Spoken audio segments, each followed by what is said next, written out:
Olá, bem-vindo ao Ouse Saber Podcast, uma iniciativa do curso de Filosofia da Universidade de Passo Fundo, construído e pensado pelo projeto de extensão Arqué, com o objetivo de popularizar e descomplicar o pensamento filosófico, por meio da discussão de temas de interesse geral. Nossos episódios são gravados nos estudos da Faculdade de Artes e Comunicação, no Campus 1 da Universidade de Passo Fundo. O programa funciona no seguinte formato: definiremos um tema específico para cada episódio e traremos convidados para nos ajudar na problematização. Eu sou o Tati Alzarte. Eu sou Andrei Lodea. Esse episódio o tema será Carnaval.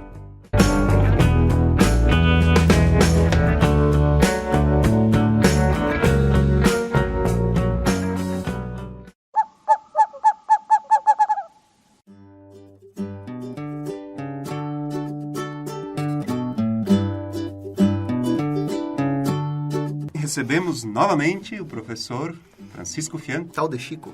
Tudo bom, Chico? Tudo bem, vocês? Nesse ponto as pessoas já sabem o currículo de Chico, nem precisa mais apresentar. Não. Esse episódio não vamos apresentar, vamos fugir das formalidades. Esse episódio é Siriguidum, Telecoteco e Balacobaco, né?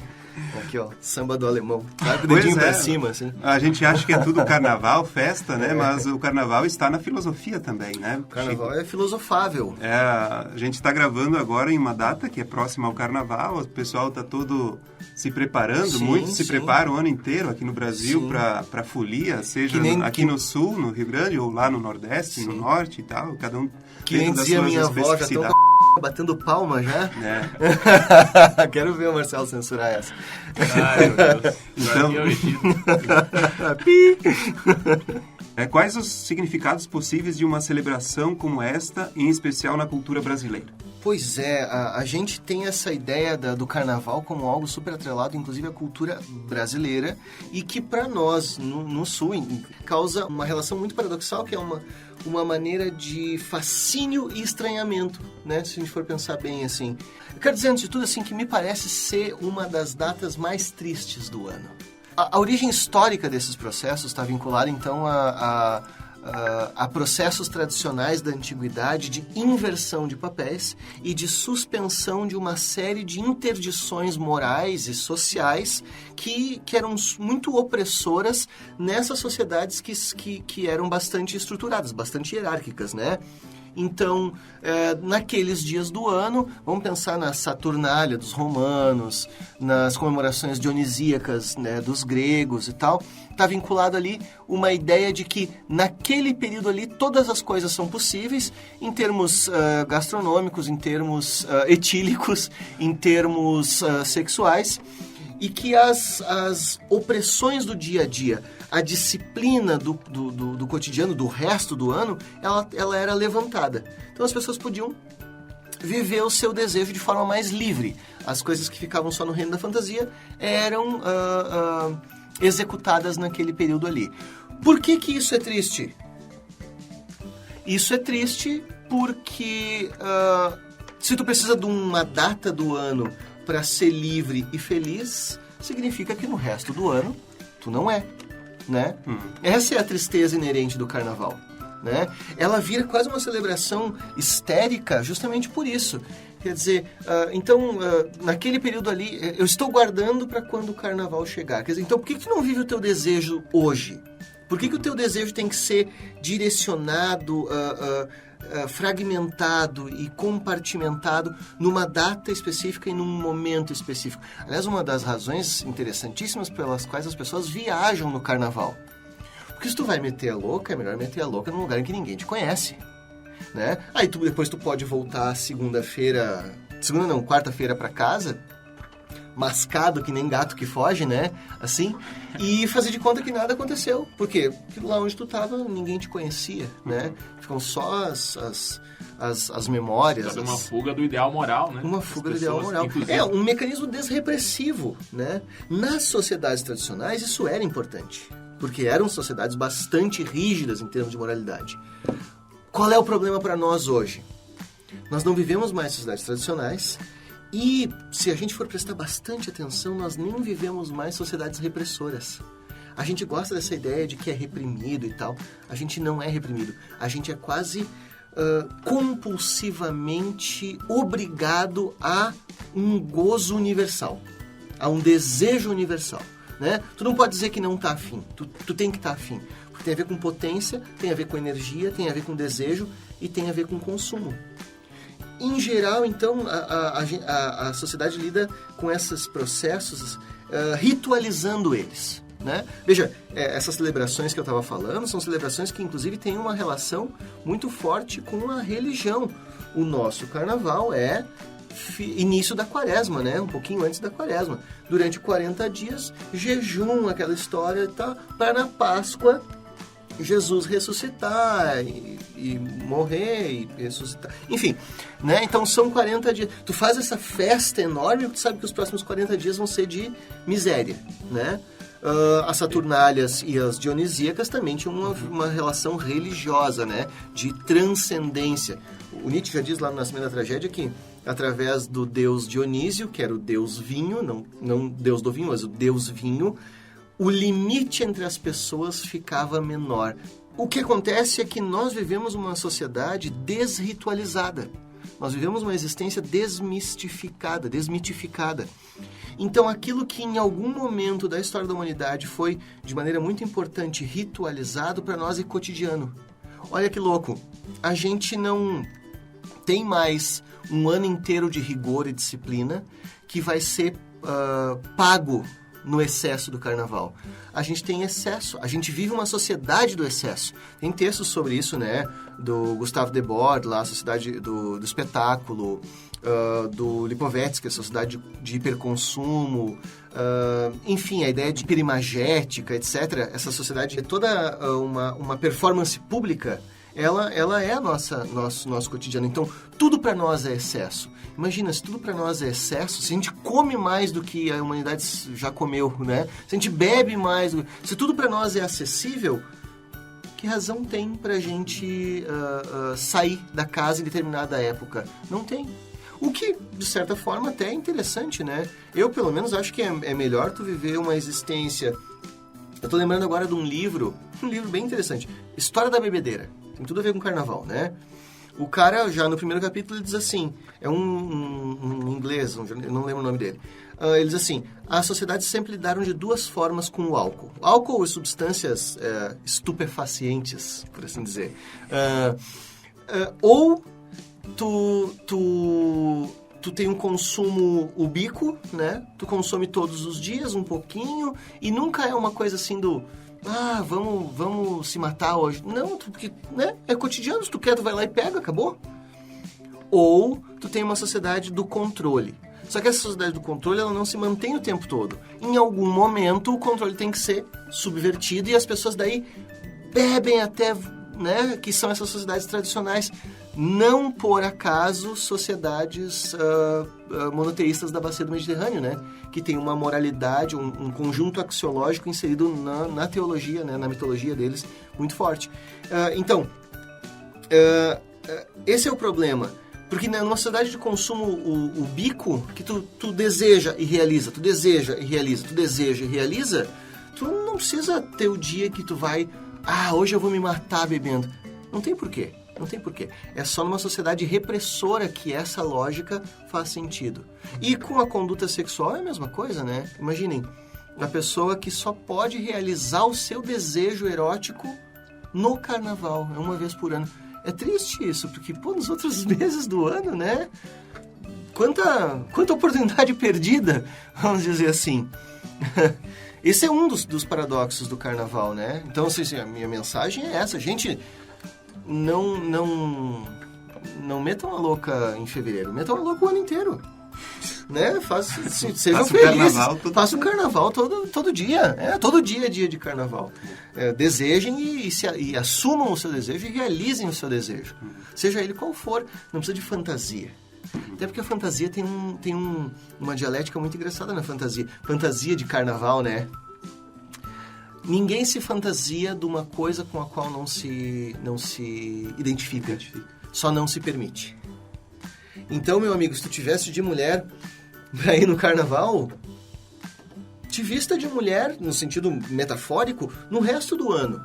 Te permita entrar em contato com aspectos da tua existência que são culturalmente femininas e deixa de ser escroto, né? Deixa de ser machista e boca aberta como tu é. Não precisa esperar fevereiro para entrar em contato com aspectos da tua existência que remetem à feminilidade.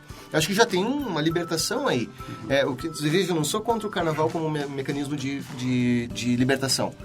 O que eu quero é que essa lógica de libertação do desejo, ela invada as outras etapas do ano, né? Nesse sentido. O carnaval, ao menos nas discussões que a gente...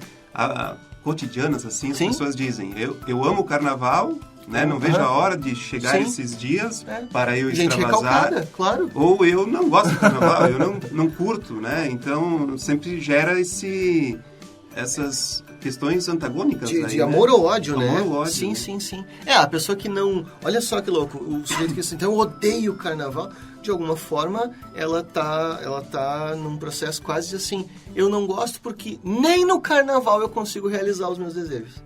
Então eu prefiro nem ir. Eu nunca gostei de carnaval porque eu não gosto de gente, né? Assim, carnaval geralmente reúne muita gente. E não pode ser bom. Um troço que reúne tanta gente não pode ser bom.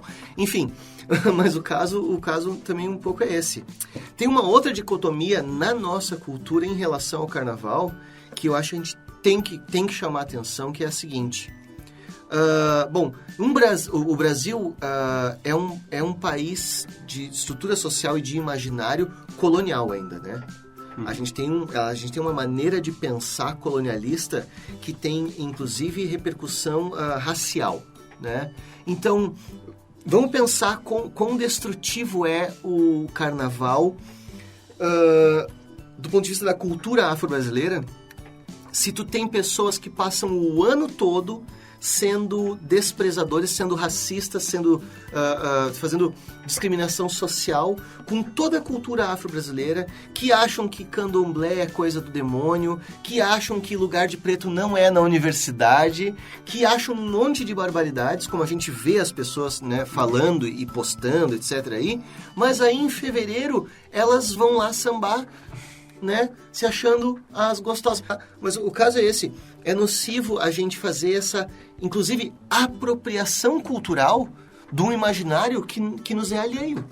Porque é colonizador, é agressivo, né? Sim. A pessoa vai lá no Rio de Janeiro, por exemplo, né, ou vai para Salvador e vai lá fazer esse turismo antropológico, né? Vamos ver como se comportam e se divertem os afro-brasileiros, né? Do que se alimentam, parece Globo Repórter, não parece? Do que se alimentam, o que fazem à noite, né? Inclusive vira uma via de regra, mas como que tu é negro e não sabe sambar? Não pois é, exatamente. Que tem um texto do Vitor Ramil que se chama Estética do Frio, em que ele fala então dessa distinção da cultura afro-brasileira tropical, né? Então, Rio de Janeiro, samba, essa história toda, e da cultura afro-brasileira ou afro-platina no Uruguai, Argentina e Rio Grande do Sul, através da tristeza, né? A tristeza. Tu é sequestrado, escravizado, socialmente explorado, inclusive no teu corpo como forma de trabalho, teu corpo como espaço de prazer alheio. Tu tá rindo do quê? Né? O que tem de alegre nisso? Né? Vamos fazer... Não, gente, não tem nada alegre nisso. Não tem muito o que comemorar. Tem que ter uma revolta, assim. Ou então tu realmente faz tu tá dizendo assim, não, eu sou alegre apesar do que fizeram comigo. Pô, aí tem uma força incrível. Aí tem uma autenticidade no carnaval como manifestação da cultura afro-brasileira incrível, né? Só que a gente sabe que o carnaval é uma festa europeia de assim, flexibilização dos costumes, que se apropria das tradições africanas para criar uma espécie de parque de diversão, né? De parque de diversão para a elite branca se sentir, de novo uma ideia que a gente já tinha trabalhado antes, né? Se sentir menos racista um pouco do que é. Mas eu não sou racista, eu até gosto de carnaval. Sim. Né? Isso é uma hipocrisia incrível. Mas isso o carnaval, então, ele representa, ao menos nos parâmetros aqui no Brasil ou fora deles, historicamente, uma crítica político-social, né, de uma maneira geral, e representa uma crítica, uma característica também da própria cultura de um país. No caso do Brasil, essa associação que nós fazemos ao afrodescendente, né, ao negro e tal. É o irmão próximo da culpa cristã. Muito próximo. Né? E seria, se pensar, esse ato, assim, que se faz, pensa uma Sapucaí, lá onde se faz os desfiles e você tem uma crítica social. Seria um elemento, por exemplo, de liberdade democrática que as pessoas vivem ali nesse momento em que eles podem fazer uma sátira, uma crítica. O Bakhtin, ele vai usar a expressão carnavalização, né, do poder político e culturalmente convencionado na tradição. Sim, né? sim. E até... Posso... Vai. O programa não é meu, né? Não, imagina. Mas ele tem uma expressão bem legal, assim, que ele usa. Eu acho que seria: o carnaval aproxima, reúne, celebra os esponsais e combina o sagrado com o profano. O elevado com o baixo, o grande com o insignificante, o sábio com o tolo. Nossa, que legal. Isso é lindo. O carnaval é um troço, já que nós estamos falando de respeito à cultura afro-brasileira, o carnaval é um troço de Exu, né? Ele aproxima o alto e o baixo, ele leva a mensagem do orixá para a humanidade, ele faz esse meio de campo em que, veja só, tem algo de deshierarquizador no carnaval, né? Tu cita a Sapucaí, eu estava lembrando, então, nos últimos anos, a quantidade de manifestação política inserida, né? E isso, sim, é fantástico. Isso é incrível, né? De alguma forma, assim, pelo que eu li de passada, os desfiles de carnaval têm origem em uma organização das paradas militares do fascismo italiano, que foram importados para o Brasil na era da ditadura Vargas. Tanto é que os sambas enredos das primeiras edições, eles eram sempre com temas históricos, com temas patrióticos, com temas, assim, que não fossem nocivos, né, à sociedade. Agora é que eles começam a se politizar como críticos, né? E isso é fantástico. Veja, o movimento que acontece aí, o despertar de uma consciência crítica das escolas de samba, inclusive um despertar de uma consciência de classe das escolas de samba, que já não se contentam mais com a ideia de estamos aqui entretendo vocês. E a partir desse momento, estamos exigindo coisas. A partir desse momento, o Estado está numa cruzada contra o carnaval também, né? Mas é claro. E quando a cultura serve para fomentar e lucrar... Não, mas daí o Estado deixa de considerar o carnaval como uma grande festa que une todos os brasileiros, fazendo propaganda que insinua uma possibilidade de turismo sexual para os estrangeiros, né? E passa a entender o carnaval como uma afronta aos costumes e à moralidade da família tradicional, etc, né? Pois é, isso é... Mas eu acho que se aproxima muito a filosofia, né? A filosofia também tem esse elemento crítico, né? E ela sempre foi criticada devido a esse pensar contrário àquilo que sempre foi estabelecido. O carnaval, ele se aproxima, na minha visão, né, à filosofia nesse quesito da criticidade. E ela eleva a uma ideia de imaginação que nós podemos ter, tanto o carnaval quanto a filosofia, a um exercício da nossa imaginação, né, de podermos pensar diferente, de podermos vivenciar experiências diferentes. Eu acho que, por exemplo, a filosofia, o pensamento filosófico nos abre essa oportunidade, né? O carnaval poderia ser um elemento também. Tanto o carnaval quanto a filosofia... tanto o carnaval quanto a filosofia pressupõe relativização dos costumes. Eu acho que aí tem uma chave incrível aí. Tu relativiza o que era certo e o que era errado até ontem e te esforça para reorganizar. E isso é um potencial filosófico de destruição e reconstrução muito grande. Né? Isso aproxima muito o porquê do Estado ser tão contra a filosofia e o carnaval. Tem um livro que é o Schopenhauer Educador, do Nietzsche, que ele fala que o Estado nunca vai realmente investir em filosofia, porque a filosofia vai se tornar... A filosofia é anti-estatal. Estado. Então isso fica bem claro o porquê, né? Eu penso em dois textos que poderiam, que conjugados poderiam ajudar a gente a entender o carnaval como um fenômeno moral e como um fenômeno psicológico até, né? O primeiro, claro, é o Mal-Estar na Civilização do Freud. Ele vai falar que a civilização é o mecanismo de produção de recalcamento. Viver em sociedade pressupõe que tu abra mão da realização imediata dos teus desejos agressivos e afetivos para que essa energia excedente ela seja utilizada em prol de coisas que são do interesse da civilização e não mais do indivíduo, que é o mecanismo da sublimação. Então ele vai construir cultura porque ele não pode realizar os seus desejos. Em outras palavras, quanto mais infeliz, mais cultura. Quanto mais infelicidade, mais cultura. E a crítica que é feita filosoficamente a esse texto, que é do Eros e Civilização, do Herbert Marcuse, né? Em que ele diz assim, o Freud estava certo. A única coisa é que, em algum momento, a teoria psicanalítica vai dizer que a realidade que limita a nossa ação é objetiva, e o Marcuse vai dizer, ela não é objetiva, ela é subjetiva.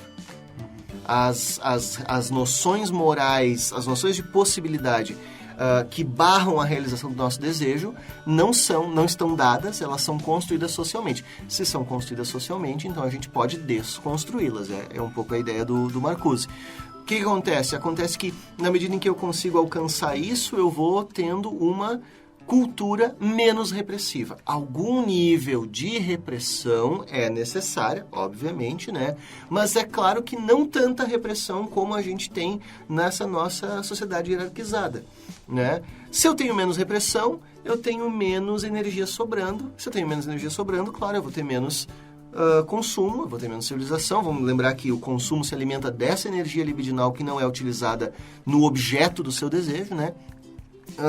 E aí, nesse sentido, a carnavalização da existência cotidiana, ela assume, então, um potencial libertário enorme, né, para os sujeitos, porque, eu quero dizer, não precisa esperar fevereiro para realizar o teu desejo. Assume o teu desejo e realiza ele, né, no cotidiano. E com isso tu vai estar contribuindo, inclusive, para fazer uma sociedade menos triste, né, uma sociedade menos recalcada, se a gente quiser usar o termo assim, uma sociedade menos recalcada.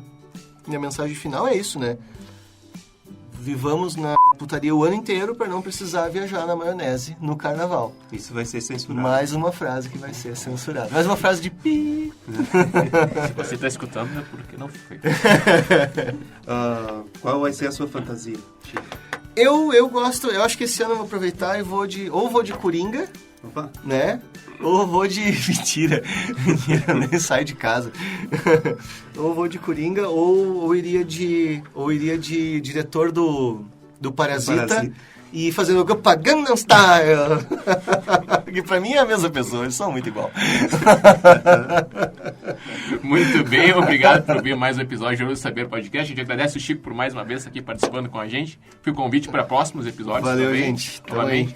Siga o nosso podcast aqui no Spotify, tem um botão de seguir aí. Você precisa seguir a gente para ser notificado quando tiver um episódio novo. Segue nossas redes sociais também, no Instagram e no Facebook e YouTube, Filosofia UPF. Até a próxima.